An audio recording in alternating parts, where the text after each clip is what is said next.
Buying a watch. Don't buy these. These are the ones you absolutely must avoid at all costs, even if the fate of the world depends on it. The last one though, that's the one you really must avoid. Stay tuned.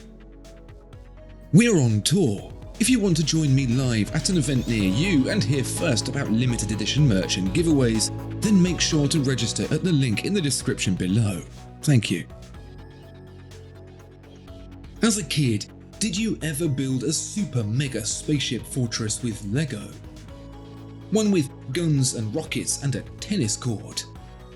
That thing had everything. And what a monstrosity it was. Personally, I think the moment you grow from a kid into an adult is the moment you realize that compromise is everything. One compromise it's important to make when buying a watch is that adding guns and rockets and a tennis court is fine on paper, but in reality it's just not right. You can't have everything. And having everything isn't always the be-all and end-all anyway. The watch that sits just perfect in theory, thanks to its fancy bits and bobs, isn't a guaranteed winner for you. It's a cruel irony, but the subjective nature of this whole deal means the very clear-cut details laid out on the spec sheet barely tell half the story. The rest is made up by your brain in an attempt to seem cultured or clever, or just because it likes the colour red for some inexplicable reason. When you buy a watch, the fulfillment comes so much from the warm, fuzzy part that picks your favourite song and really doesn't like anchovies that trying to reason with it is simply futile. You just can't argue with your brain. It won't listen, and you'd be a fool to ignore it. You just have to compromise. There's two schools of thought when it comes to bargains. One is that buying something at discount is money saved. Seems sensible. But wait. The other is that buying something you don't need for half the price is money wasted. Which do you think is right? If you said the first one, you're probably my wife. The second response seems so obvious until it actually happens to you. We all think we can drive better than everyone else. We all think we could disarm a mugger in a knife attack. And we all think that when a watch we don't want turns up at an irresistible price, we can go right on in there and resist it. Yeah, good luck with that. I mean it, good luck with that, because spending your money on a watch you don't want because it's cheap is just a good way to free up space in your wallet for no other reason than to disappoint yourself. Okay, so maybe you end up taking a chance with something you end up loving, but the exception doesn't prove the rule. The surprise bargain shouldn't stop you checking something out just because you weren't sure if you liked it or not.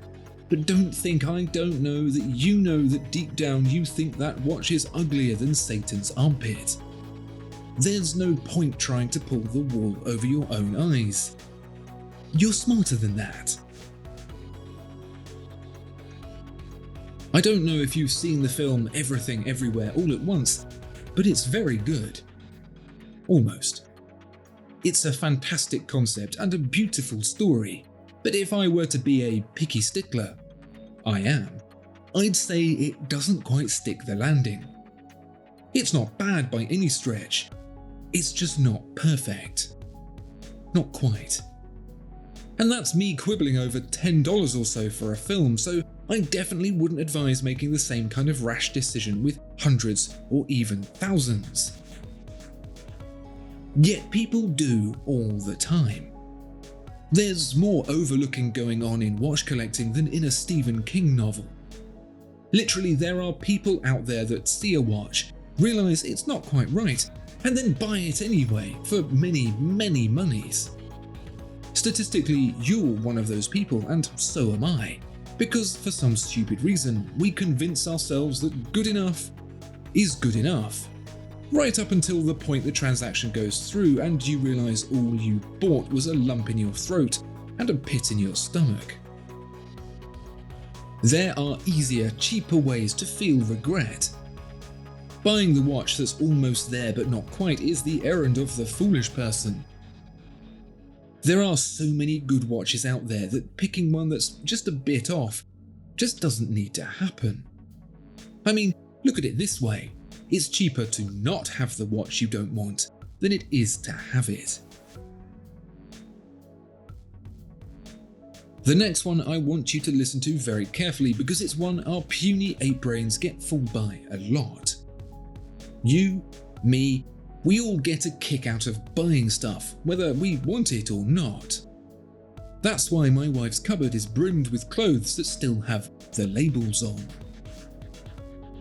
Now, considering this is Watchfinder, the pre-owned watch specialist by Sell Exchange, you might think I'd be mad for telling you not to buy a watch just because your wallet finger is itchy. But I am. If you've got cash to splash, that doesn't mean the cash needs splashing. Never mind keeping your powder dry, keep your dollars free of splash damp, and when the watch you really want comes along, you'll be primed and ready to get it. Think of it like this. You go out there buying up everything that moves and you'll be like a hunter that shoots the first squirrel he sees. If our hunter doesn't want to starve over squirrel soup, he's going to let the squirrel wander by to do its squirrely things and wait until they open a McDonald's instead because that's ultimately what he really wants. Be like the hunter and avoid shooting your wedge into the first watch you see. But if there's one watch you must absolutely never ever get, well, first hit like and subscribe and then I'll tell you. Done it? Good. The watch you shouldn't get is the one I tell you to get. If I think something's great, if I extol all the virtues, doesn't mean it's going to work for you. Best I can offer is advice, one person's perspective, but ultimately I'm just a bonehead living in internet land. I can give you directions, but you've got to take the journey. I can be your guide, but I can't be your leader. The amount of times I've seen people asking outright which watch they should buy is astounding and kind of sad.